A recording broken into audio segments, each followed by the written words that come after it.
हर हर महादेव दोस्तों, आप सभी लोग जानते हैं कि 17 अगस्त 2024 शनिवार को पड़ रहा है श्रावण माह का आखिरी प्रदोष व्रत। दोस्तों, ये जो प्रदोष व्रत है श्रावण महीने में पड़ने वाली सबसे बड़ा प्रदोष व्रत है, क्योंकि यह श्रावण महीने का आखिरी प्रदोष व्रत पड़ रहा है और इसका बहुत ही बड़ा और विशेष महत्व होता है। और ऐसा दिन पूरे साल में सिर्फ एक ही बार आता है। और दोस्तों, आप सभी लोग जानते हो कि प्रदोष का अगर सबसे बड़ा कोई उपाय है तो वो 31 चावल के दाने वाला उपाय है। तो दोस्तों, इस शनिवार की प्रदोष तिथि के दिन आप लोगों को इस 31 चावल के दाने वाले उपाय को जरूर करना है। बहुत सारे लोग होंगे जिन लोगों ने इस उपाय को ना किया हो, मतलब पूरा साल निकल गया, उन्होंने किसी भी दिन इस 31 चावल के दाने वाले उपाय को ना किया हो। पर दोस्तों, आपके पास एक आखिरी मौका बचा हुआ है जो 17 अगस्त के दिन। तो इस दिन आप लोगों को इस वाले उपाय को जरूर कर लेना है। भले ही आपने पूरे महीने भर इस उपाय को ना किया हो, पर अगर आपने इस श्रावण महीने की शनिवार प्रदोष के दिन अगर इस वाले उपाय को कर लिया तो आपको इस उपाय को करने का वो फल मिलेगा जिसकी आपने कभी कल्पना भी नहीं करी होगी। इसीलिए आप लोग इस वाले उपाय को एक बार जरूर कर लेना, ताकि आप लोगों के हाथ से यह मौका ना जा सके और आपको इस उपाय को करने का फल मिल सके। दोस्तों, यह उपाय पंडित जी ने अपनी अभी की ही श्री शिव महापुराण की कथा में बताया है। जिस उपाय को आज हम आपको बहुत अच्छे से समझाने वाले हैं। इस वीडियो को देखने के बाद इस उपाय को समझने के लिए आपको कोई और वीडियो को देखने की जरूरत नहीं पड़ेगी। तो चलिए दोस्तों, उपाय को शुरू करते हैं। देखिए, यह इस श्रावण महीने की आखिरी प्रदोष के दिन यह इतना खास होता है, इतना महत्वपूर्ण होता है। देखा गया है कभी कभी बड़े बड़े पूजा पाठ अनुष्ठान से जो मनोकामना पूर्ण नहीं होते, वो श्रावण महीने के दिन एक छोटे से उपाय करने से ही आपकी मनोकामना पूर्ण हो जाती है। और बहुत सारे लोगों ने इस उपाय को किया भी है और उनको इस उपाय को करने का फल भी जरूर मिला है। अगर आप लोग भी इस उपाय को करना चाहते हैं तो आप इस उपाय को पहले अच्छे से समझ लेना, सुन लेना, उसके बाद करना। आपको इस उपाय का फल जरूर मिलेगा। और इस उपाय को कर लेने से आपके घर में चाहे किसी भी प्रकार की दुख और समस्या क्यों ना चल रही हो, आपको उसका कारण भी नहीं पता है कि भाई यह समस्या किस कारण से चल रही है। उसका कुछ भी कारण हो सकता है, जैसे पितृदोष हो सकता है या किसी भी तरह का मंगल दोष भी हो सकता है। तो इस दिन आप लोगों को यह वाला उपाय कर लेना है। यह एक ऐसा उपाय है जिस उपाय को अगर किसी विशेष दिन पर किया जाए तो भाई उस विशेष दिन का जो है वह तो हमें मिलता ही मिलता है, पर हमने उस दिन पर इस उपाय को किया है तो हमें उससे भी बड़ा फल मिलता है। और फल बहुत जल्दी मिलता है, क्योंकि आप इस उपाय को बहुत ही बड़े और विशेष दिन पर कर रहे हो। तो चलिए अब उपाय के बारे में बात करते हैं, लेकिन उससे पहले आप लोगों को यह जानना आवश्यक है कि आखिर यह उपाय किस समय करना है, किसको करना है और कैसे करना है। तो चलिए हम आगे आपको वीडियो में एक एक करके बता देते हैं। लेकिन उससे पहले अगर आप लोग हमारे चैनल पर पहली बार आए हैं या फिर मेरी आवाज आज पहली बार सुन रहे हैं तो हमारे चैनल को सब्सक्राइब जरूर कर लेना और इस वीडियो को लाइक कर देना। तो दोस्तों, इस 31 चावल के दाने वाले उपाय को हमें इस शनिवार प्रदोष के दिन कैसे करना है, किसको करना है, किस समय करना है और कहां पर करना है, ये सारे सवालों के जवाब आपको इस वीडियो में मिल जाएंगे। और जो ये वीडियो देखेगा भाई, उसको 31 चावल के दाने वाला उपाय जरूर करना चाहिए, क्योंकि इस दिन एक चावल के दाने का भी बहुत ही बड़ा और विशेष महत्व होता है। और जब बात आ जाए 31 चावल के दाने की तो ये सोने पे सुहागा वाली बात हो जाती है और ये एक बहुत ही बड़ा उपाय हो जाता है इस शनिवार प्रदोष का। तो अब दोस्तों, इस 31 चावल के दाने वाले उपाय को आखिर करना किसको है, सबसे पहले हम लोग वो बात जान लेते हैं। तो देखो, घर की जो बड़ी माताएं बहनें होती हैं, उन माताओं बहनों में से कोई भी एक बड़ी माता बहन इस वाले उपाय को कर सकती है। और दोस्तों, अगर आप चाहें तो अपने घर में से सभी सदस्यों को भी इस उपाय को करवा सकते हैं। अगर किसी व्यक्ति की खुद की कोई मनोकामना है, खुद की कोई दुख और परेशानी है जो कि वह अपने लिए ही करना चाहता है, इस वाले उपाय को तो वह खुद अपने लिए भी कर सकता है। बाकी अगर कोई घर में से ऐसा है जो कि अपने पूरे घर परिवार की सुख और शांति के लिए ये वाला उपाय करना चाहता है तो भाई वह भी कर सकता है, उसमें भी कोई दिक्कत वाली बात नहीं है। कहने का मतलब ये है कि इस उपाय को हर एक सदस्य भी कर सकता है और पूरे घर परिवार के सदस्य के लिए घर की बड़ी माताओं बहनों में से कोई एक माता बहन भी कर सकती है। माताएं बहनें अगर घर में उपस्थित न हो या वो यह वाला उपाय न कर पा रही हो तो फिर घर का कोई बड्ढा सदस्य भी इस 31 चावल के दाने वाले उपाय को कर सकता है, चाहे फिर वह पुरुष ही क्यों ना हो। उसमें कोई भी दिक्कत वाली बात नहीं है। अब दोस्तों, इस 31 चावल के दाने वाले उपाय को हमें करना कहां पर है? हमें इसे शिव जी के मंदिर में जाकर करना है। बहुत सारे लोग प्रश्न करते हैं, हर एक उपाय को करते समय क्या हम इस उपाय को घर पर कर सकते हैं? तो इस वाले उपाय को आप घर पर नहीं कर सकते हो। इस वाले उपाय को करने के लिए आपको शिव जी के मंदिर ही जाना पड़ेगा। उसके बाद में दोस्तों, जो अगला प्रश्न निकल कर आता है वो यह आता है इस उपाय को लेकर कि आखिर इस उपाय को हमें किस समय करना है, सुबह के समय करना है कि शाम के समय करना है। तो देखो, इस वाले उपाय को आप लोग सुबह के समय भी कर सकते हो और शाम के समय प्रदोष काल में भी कर सकते हो। अब अगर आप पूछो कि भाई सबसे उत्तम समय कौन सा रहेगा इस 31 चावल के दाने वाले उपाय को करने का, तो हम आपसे बस यही कहेंगे कि इस उपाय को आप सुबह के समय करेंगे तो ज्यादा बेहतर होगा। बाकी अगर प्रदोष काल शाम के समय भी करेंगे तो भी अच्छा होगा, उसमें कोई भी दिक्कत वाली बात नहीं है। तो अब दोस्तों, जो अगली सबसे बड़ी और महत्वपूर्ण बात आती है वो यह आती है कि सुबह अगर हम उपाय को करेंगे तो हमें कितने बजे से लेकर कितने बजे तक के बीच में करना है, और शाम के समय प्रदोष काल में करेंगे तो हमें कितने बजे से लेकर कितने बजे के बीच में करना है। तो देखो, सुबह जितनी जल्दी हो सके आप उपाय को करने की कोशिश करना। बाकी अगर किसी कारणवश लेट भी हो जाओ, थोड़ी देर भी हो जाए, तो 10 या 11 बजे तक भी आप उपाय कर लेना, पर 12 बजे से ज्यादा देरी ना हो। ठीक है, इस बात का ध्यान रखना। उसके बाद में दोस्तों, अगर शाम के समय प्रदोष काल की बात करें, प्रदोष काल का जो समय होता है वो शाम के 6 बजे से शुरू हो जाता है। मतलब शाम के 6 बजे से लेकर 7 बजे के बीच का जो समय होता है, ये समय प्रदोष काल का समय होता है। पर अभी जो मौसम चल रहा है, इस मौसम में जो है शाम बहुत देरी से होती है। तो आप इस उपाय को 7 या 8 बजे के बीच में भी कर सकते हो। मतलब शाम के 6 बजे से रात 8 बजे के बीच में आप कभी भी इस वाले उपाय को कर सकते हो, उसमें कोई भी दिक्कत वाली बात नहीं है। अब दोस्तों, यहाँ पर इस उपाय को लेकर एक और सबसे बड़ी बात ये निकल कर आती है कि इस 31 चावल के दानों को हमें लेना कहाँ से होता है, और हमें इस उपाय को करने के साथ में क्या और कुछ भी सामग्री ऐसी होती है जो शिव जी के मंदिर लेकर जानी पड़ती है। तो देखो, यहाँ पर हम आपको बता दें, सबसे पहले आप लोग यह जान लो कि यह जो 31 चावल के दाने वाला उपाय है, सिर्फ और सिर्फ आप उपाय की सामग्री लेकर कभी भी शिव जी के मंदिर मत जाना, क्योंकि हमें भगवान के सामने ये नहीं दर्शाना है कि अगर हम भगवान शिव जी के मंदिर आए हैं तो अपने फायदे के लिए आए हैं। तो इसलिए जो भी पूजन सामग्री है, उपाय सामग्री है, 31 चावल के दाने, इसके साथ में आपको पूजन सामग्री भी जरूर लेकर जाना है। देखो, अगर सुबह के समय उपाय कर रहे हो तो सीधी सी बात है, 1 लोटा जल तो आप लेकर जाओगे ही जाओगे। वही 1 लोटा जल अगर मिट्टी का जल हो तो बहुत अच्छा रहेगा।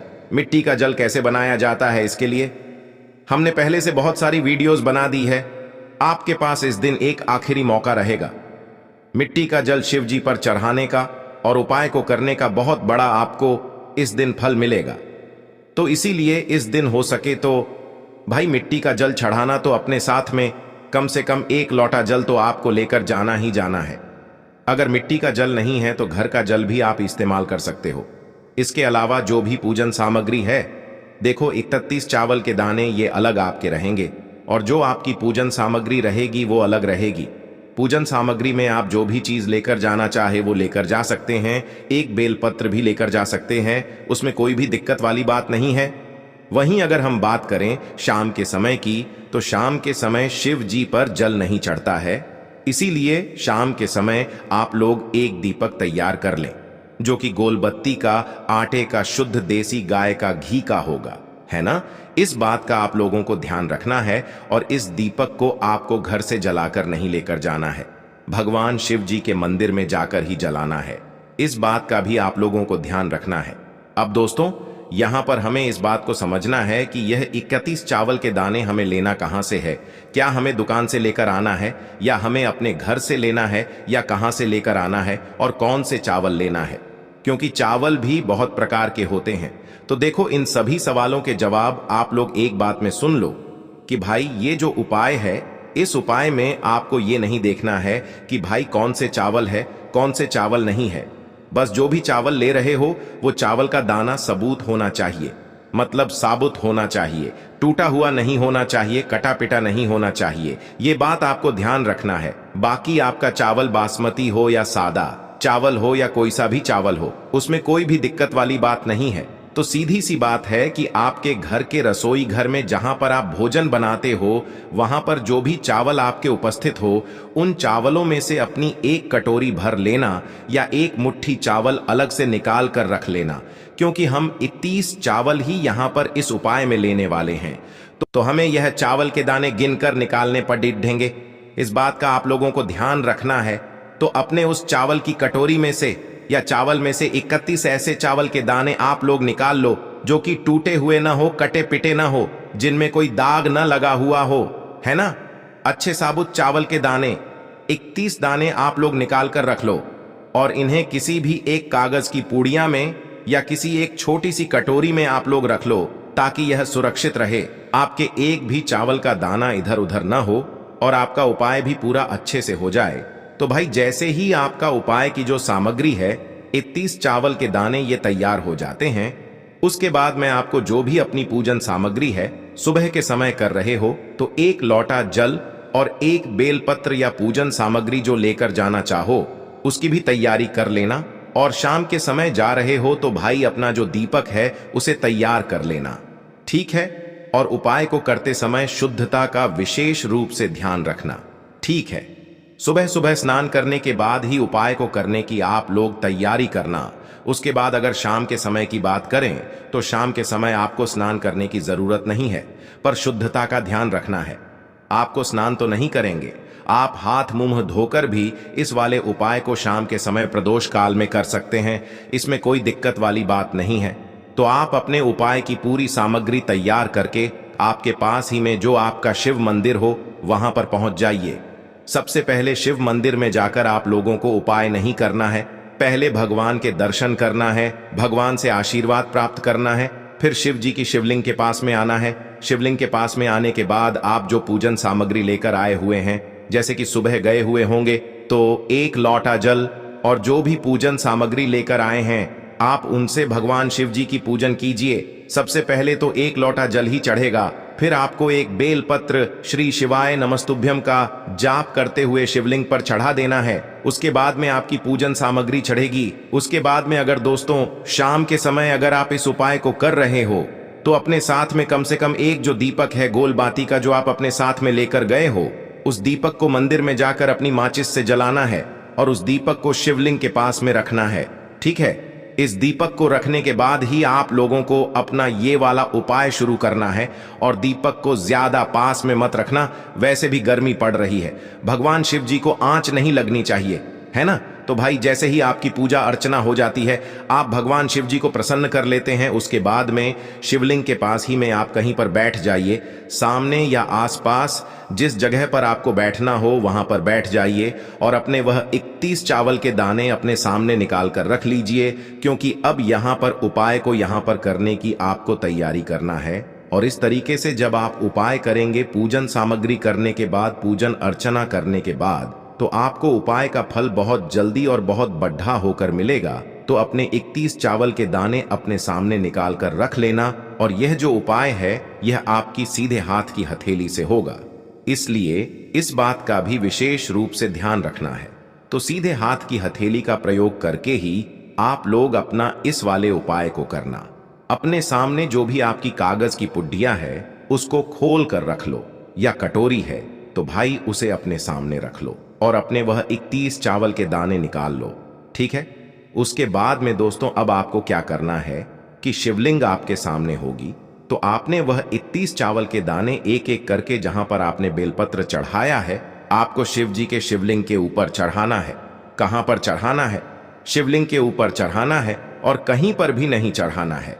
आपको अपने हथेली से तो शिवलिंग के ऊपर चढ़ाना है, भले ही फिर वो अपने आप जलाधारी पर गिर जाए या मतलब वहीं पर गिर जाए, उसमें कोई दिक्कत वाली बात नहीं है, पर आप चढ़ाओ शिवलिंग के ऊपर ही। तो आपको क्या करना है, अपना पहला चावल का दाना उठाना है, श्री शिवाय नमस्तुभ्यम बोलना है और शिवलिंग पर चढ़ा देना है।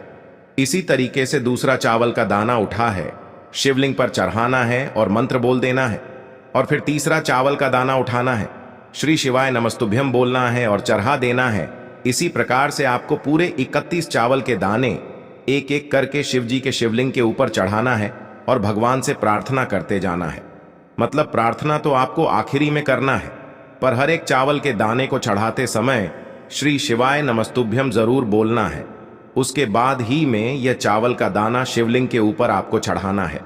जैसे ही आपके 31 चावल के दाने शिवलिंग के ऊपर चारच जाते हैं, तो भाई उसके बाद में आपको क्या करना है, भगवान से अपनी मनोकामना बोलना है। मनोकामना भी कब बोलना है, जब आपका 31 चावल का दाना आपके सीधे हाथ की हथेली में हो और आप उसे चढ़ाने के लिए जा रहे हो। श्री शिवाय नमस्तुभ्यम बोलकर उस आखिरी चावल के दाने को शिवलिंग के ऊपर चढ़ा देना और भगवान से फिर अपनी वह मनोकामना बोल देना, जिस मनोकामना के लिए आप लोग अपना यह वाला उपाय कर रहे हो।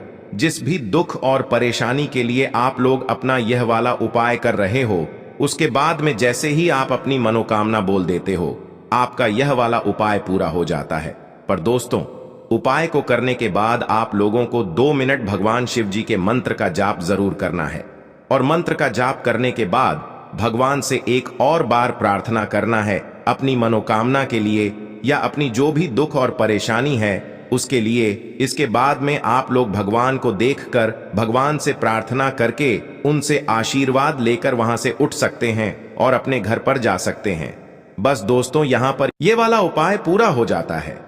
इस तरीके से जो भी व्यक्ति छोटी छोटी चीजों का ध्यान रखते हुए इस 31 चावल के दाने वाले उपाय को करेगा, निश्चित सी बात है उसे उसकी मनोकामना जल्द ही पूर्ण होगी और जो भी दुख और परेशानी है वो भी बहुत ही जल्दी दूर होंगे। और दोस्तों, अगर आपको हमारी ये वीडियो पसंद आई हो तो हमारे इस वीडियो को लाइक और चैनल को सब्सक्राइब जरूर करें।